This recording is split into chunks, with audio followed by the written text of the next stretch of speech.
அந்த நூலை பற்றி தான் இன்னைக்கு நம்ம படிக்க போகிறோம். பள்ளி பருவங்களில் நமக்கு வந்து மனப்பாட பகுதியில் இந்த திருக்குறள் இருக்கும். ஒரு 10 குறளோ 20 குறளோ நமக்கு வாழ்வியல் நெறிமுறைக்காகவே வகுக்கப்பட்ட அந்த நூல் அது.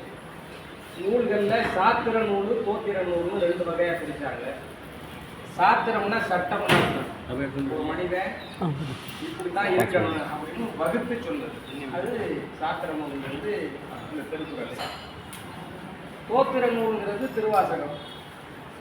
ஒரு மனிதன் வந்து இறைவனை எப்படி புகழ்ந்து பாடுவது அப்படின்னு தனக்குள்ள உருகி பாடக்கூடிய ஒரு நூல் இருக்கிறது தோத்திர நூலாக இருக்கக்கூடிய அந்த திருவாசகம். இது பெரும் புலமை வாய்ந்த புலவர்கள்ல யாழ்ப்பாணம் ஆறுமுக நாவலர்னு ஒருத்தர் இருந்தார். அவர் பண்டைய காலங்களில் ஒரு கவி இயற்றினாரோ அல்ல ஒரு வெண்பா இயற்றினாரோ அந்த ஆறுமுக நாவலர்கிட்ட கொண்ட கொடுத்து இது சரியான்னு சொல்லி அவர் ஒப்புதல் தந்த பிறகுதான் அரங்கேற்றமே செய்ய முடியும். அப்படி ஒரு பெரும் புலமை வாய்ந்தவர் அவர். யாழ்ப்பாணம் ஆறுமுக நாவலர். அவர் சொன்ன செய்தி, நான் திருக்குறளில் தெளிந்தேன், திருவாசகத்தில் தோய்ந்தேன்னு சொல்றாரு. திருக்குறள் படித்தா தெளிவு வரும், திருவாசகம் படித்தா நான் அந்த தோய்ந்து போவேன்னு சொன்னார். அப்போ ஒவ்வொருத்தரும் அவசியம் படிக்க வேண்டிய திருக்குறள்ல ஆன்மீக சம்பந்தமான செய்திகள் இருக்கு. கடவுளே இல்லை, நான் அறிவுபூர்வமாக தான் செயல்படுவேன்னா அதுக்கு அதில் இருக்கு. இறைவன் உண்டுங்கிறதுக்கும் இருக்கு, இல்லைங்கிறதுக்கும் இருக்கு. சிவஞான போதுமே சித்தாந்தத்தில் என்ன சொல்லுன்னா, இலது என்றலின் உலகு. கடவுள் எங்கே இல்லைன்னு சொல்றாருல அங்கேதான் இறைவனே ஆரம்பிக்கிறாரு, தொடங்குது அப்படின்னு நம்ம சைவ சித்தாந்தமே அதில் சொல்லு. அதற்குரிய நூல் தான் இந்த திருக்குறள். இதில் ரெண்டுமே இருக்கு. அறிவுபூர்வமாக பார்த்தாலும் இருக்கு, கடவுள் இருக்கிறாருன்னு கேட்டாலும் இருக்கு. அந்த மாதிரி இந்த ஒரு நூலை இன்றைக்கு வந்து நம்ம படிக்கிறதுக்கு இந்த திருக்குறள் நமக்கு கூட்டி வச்சிருக்கு. இதில் 133 அதிகாரமாக கொடுத்துருக்காங்க. இதில் இந்த நூலினுடைய முன்னுரை அப்படின்னு சொன்னால் 4 அதிகாரம்.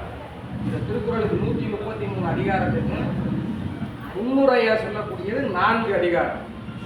கடவுள் வாழ்த்து, வான் சிறப்பு, நீத்தார் பெருமை, அரண் வலியுறுத்தல். இந்த 4 அதிகாரங்கிறது இந்த நூலினுடைய முன்னுரை தான். நீத்தார் பெருமையில தெரியும், துறவிகளுடைய பெருமையை சொல்லக்கூடியது. 2வது வான் சிறப்பு, மலையை பற்றி சொல்லக்கூடியது. இந்த 4வது சொல்றது அறத்தை வலியுறுத்தி சொல்றது. அந்த அதிகாரத்துக்கு பேரே அறம் வலியுறுத்தல்னு சொல்றாரு. மற்ற அதிகாரங்களுக்கெல்லாம் வலியுறுத்தல்னே போடலை. ஆனால் நீ சொல்லையில அறத்தை மட்டும் வலியுறுத்தி சொல்லு அப்படின்னு அதில் குறிப்பிட்ட. கடவுள் வாழ்த்து தான் நமக்கு தெரியும். இறைவனை வந்து நம்ம வாழ்த்த முடியாது. பண்டைய காலங்களெல்லாம் இறை வணக்கம் தான் இருந்தான். முதல் அதிகாரம் என்பது இறை வணக்கம் அப்படின்றது. கடவுள் அது மறுவியதை கடவுள் வாழ்த்துன்னு. சரி, இந்த 4 அதிகாரம் பாய்வது இந்த திருக்குறளுடைய முன்னுரை. அதுக்கடுத்து இல்லறவியல், துறவரவியல், ஊழியல்னு சொல்லி அறத்துப்பாடம் 3 பகுதியாக பிரிக்கிறாங்க. இல்லறவியல், ஒரு இல்லறம் அப்படின்னா ஒரு கணவன், மனைவி, குழந்தை, இந்த 3 பேர் இருந்தால் அது இல்லறம்னா இருக்கும். இந்த 3 அதிகாரமாக அதில் கொடுத்துருக்குறாங்க. இல்வாழ்க்கை 5வது அதிகாரம், 6வது அதிகாரம் வாழ்க்கை துணை நலம், 7வது அதிகாரம் மக்கள் பேரு. மக்கள் பேர்னா குழந்தைகள், வாழ்க்கை துணை நலம் மனைவியை பற்றி சொல்றது. கணவன்னா இப்படி இருக்கணும்னா அது இல்வாழ்க்கையில் இருக்கக்கூடியவன் என்னென்ன செய்யணுங்கிறத அதில் சொல்லுது. இந்த 3 அதிகாரமும் இல்லறவியலுடைய முன்னுரையாக அதில் சொல்லுது. அப்போ 8வது அதிகாரம் தான் அன்புடைமையாக தொடங்குது. திருக்குறளுடைய முதல் அதிகாரம் அன்புடைமை. இது இல்லறவியலுடைய தொடக்கம், அன்புடைமை. அதுக்கடுத்து அருளுடைமைன்னு ஒன்று இருக்கு. 24 அதிகாரம் இல்லறவியல், பாக்கி 13 அதிகாரம் துறவரவியல். இந்த துறவரவியல் எதில் ஆரம்பிக்குதுன்னா அருளுடைமையில் ஆரம்பிக்குது.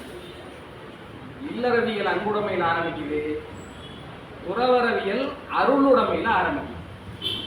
38வது அதிகாரம் தான் ஊழ்னு தெரியாது, அது ஊழியல். 70 அதிகாரம் பொருட்பாலில் 70 அதிகாரமாக தெரிஞ்சுக்க.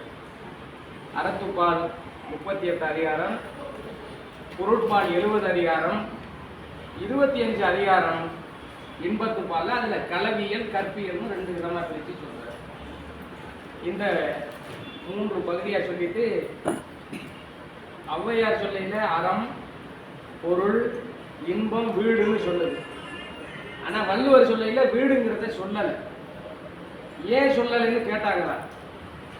அவர் நான் 3 தான் சொல்லியிருக்கிறேன், அதுபடி நீ நடந்தியனாவே உனக்கு வீடு பேரு இயல்பாகவே கிடைச்சிடும்னு சொல்லிட்டாங்க.